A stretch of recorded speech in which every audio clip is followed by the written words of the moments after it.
시대와 사회를 불문하고 우리는 우리라고 하는 그 경계를 어느 정도 늘 갖고 있고요.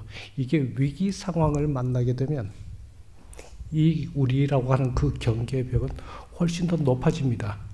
그리고 분열과 대립이 일어나게 되고요. 이게 극단적으로 가면 증오 감정 현상으로까지 이어집니다. 우리가 역사적으로 보면 또 알 수 있는데 14세기 중세 유럽 시대 때 그때 흑사병 대유행 시기 때요. 그때 그 이전부터 유럽 사회는 전반적으로 이미 유대인들에 대한 혐오 감정이 기본적으로 어느 정도 깔려 있었습니다. 그런데 이 흑사병 시대 와서서 대유행 시기 때 그 증오 감정은 크게 달하기 시작했습니다. 유대인들이 우물에 독을 탔다 이런 소문이 돌기 시작했고요. 유럽 전역에 걸쳐서 곳곳에서 유대인들에 대한 대학살 사건이 일어났습니다.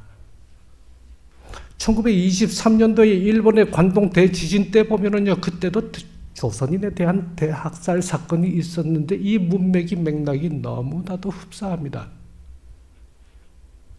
이때도 소문이 돌았는데 짐작이 가시죠? 조선인이 우물에 독을 탔다. 너무 똑같지 않습니까?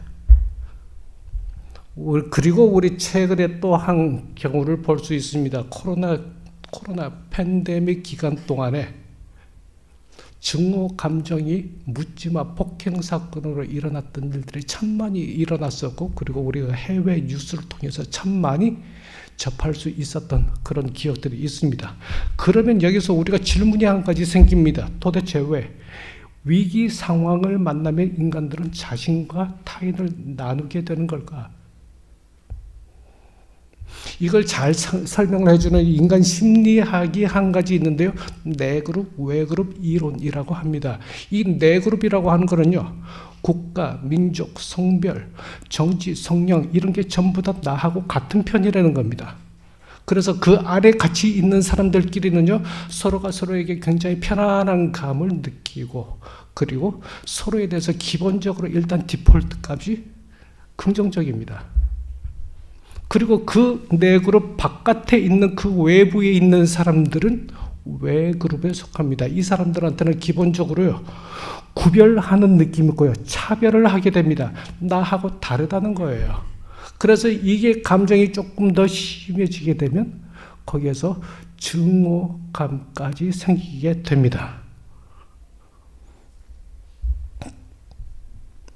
그리고 이 증오감이 적대감으로까지 발전을 하게 되죠. 바로 우리가 여기서 이 중심에 깔려 있는 걸 봐야 합니다. 바로 이 중심에 있는 게 바로 우리라고 하는 경계의 벽, 그게 중심에 자리하고 있는 겁니다.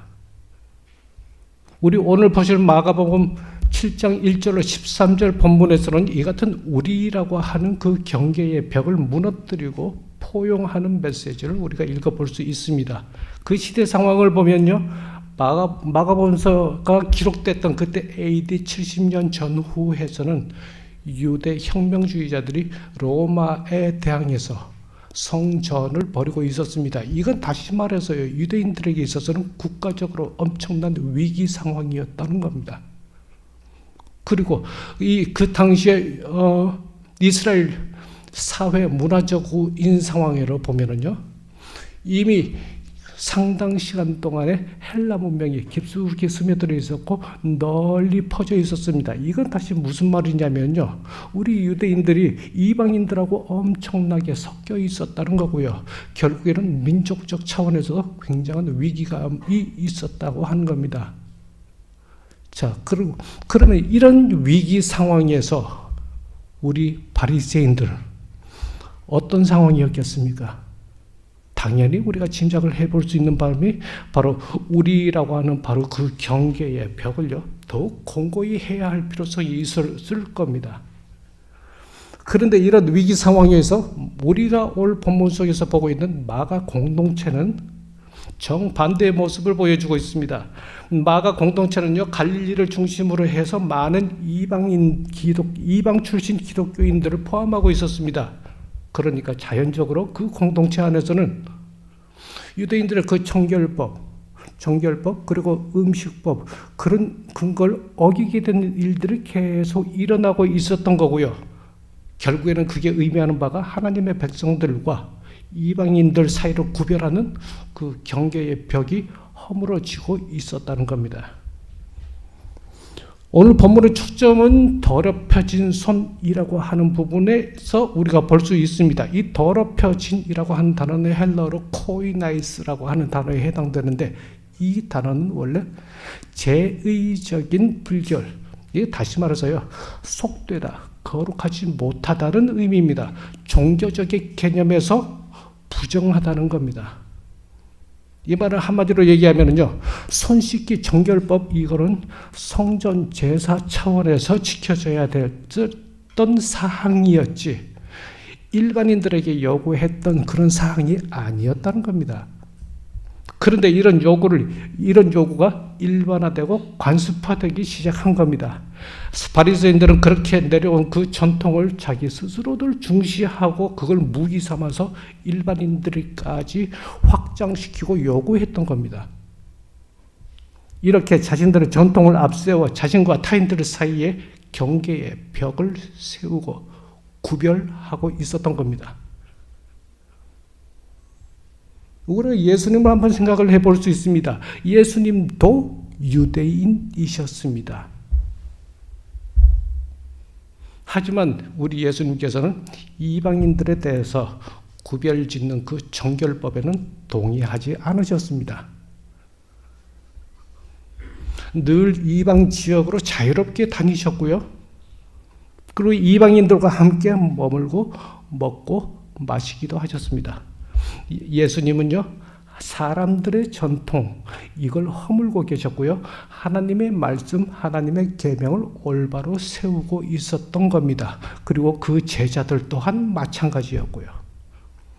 마가공동처럼 이렇게 그 경계의 벽이 계속 허물어지고 있었습니다. 손을 씻는다는 것으로 하나님 앞에서 깨끗해질 수는 없습니다. 이건 나와 타인들 사이에 구별하고 경계의 벽을 높일 뿐입니다. 진정한 하나님의 계명, 하나님의 말씀은 마음을 깨끗이 하는 데 있습니다. 그건 포용하고 사랑하는 마음일 겁니다.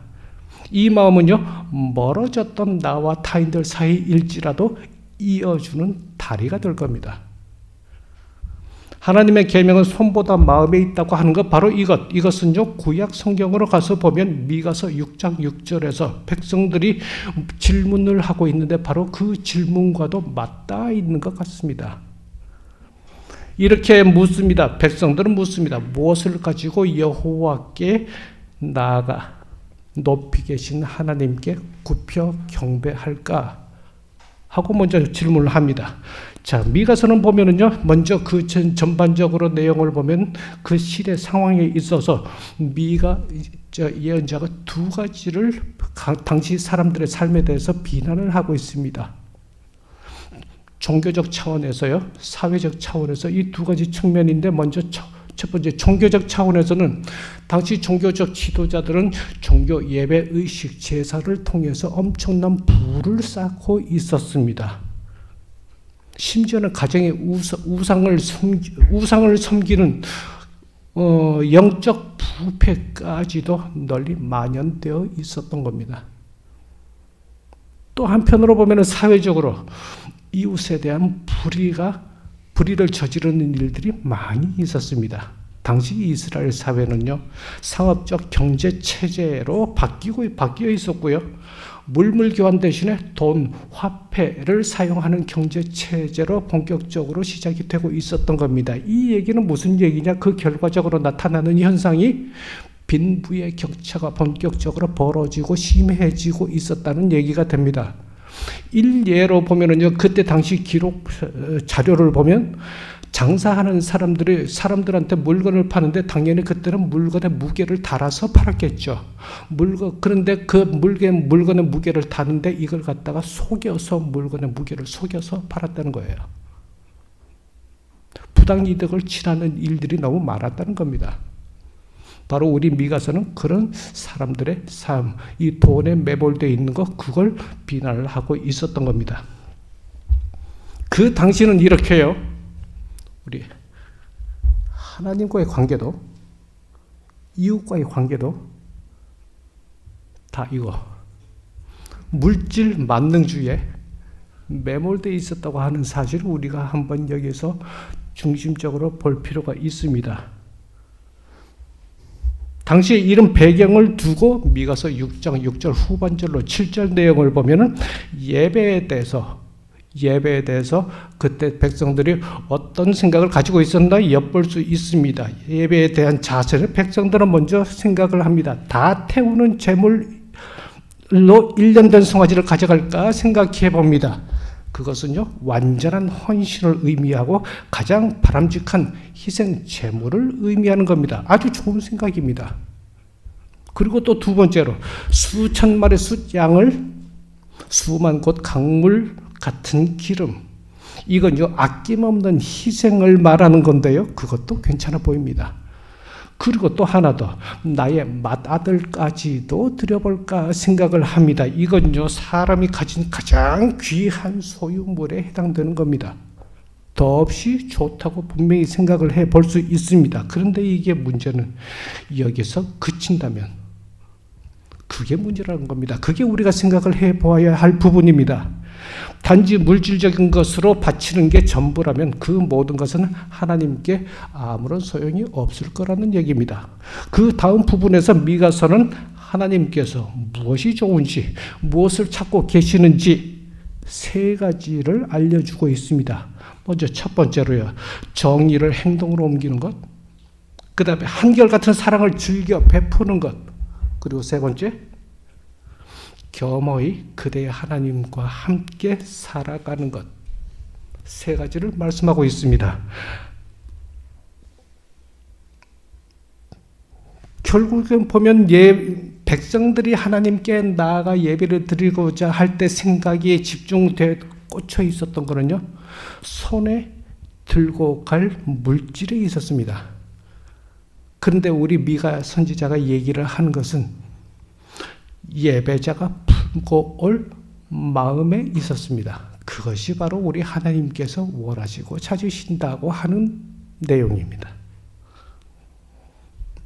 최근에 겪은 우리 계엄 선포부터 탄핵 인용까지 우리 국가 위기 상황에서 우리는 우리라고 하는 그 경계의 벽을 세워두고 첨예하게 대립하는 모습을 우리는 직접 목격하고 체험했습니다. 뿐만 아니라 우리 교회 공동체도 마찬가지고요. 우리 개개인의 삶의 자리에서도 마찬가지일 겁니다. 우리 이런 모습 낯설지 않은 것 같습니다.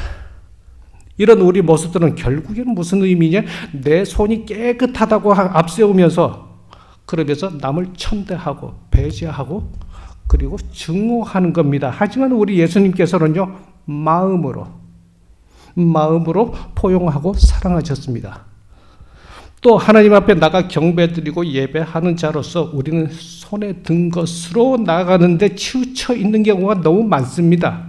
그런데 하나님께서 정말로 찾으시고 구하시는 것은, 원하셨던 것은 바로 하나님의 말씀을 실천함으로 인해서 그 하나님과의 관계를 올바로 세우는 마음이었고요. 그리고 진실된 사랑으로 이웃에게 나오는 마음이었고요. 그리고 또 겸허히 하나님과 함께 동행하는 마음이었습니다. 자, 우리는 이제 한번 돌아봐야 되겠습니다. 과연 우리는 경계의 벽을 쌓고 있는가, 아니면 이어짐의 다리를 놓고 있는가? 구별짓고 밀어내고 있는가, 아니면 사랑하고 포용하고 있는가? 우리는 손을 씻고 있는가, 아니면 마음을 씻고 있는가? 과연 우리는 하나님 앞에 나아가 경배하고 예배 드리기 위해서 우리는 손에 든 것으로 나아가는가, 마음에 담은 것으로 나아가는가? 감사합니다.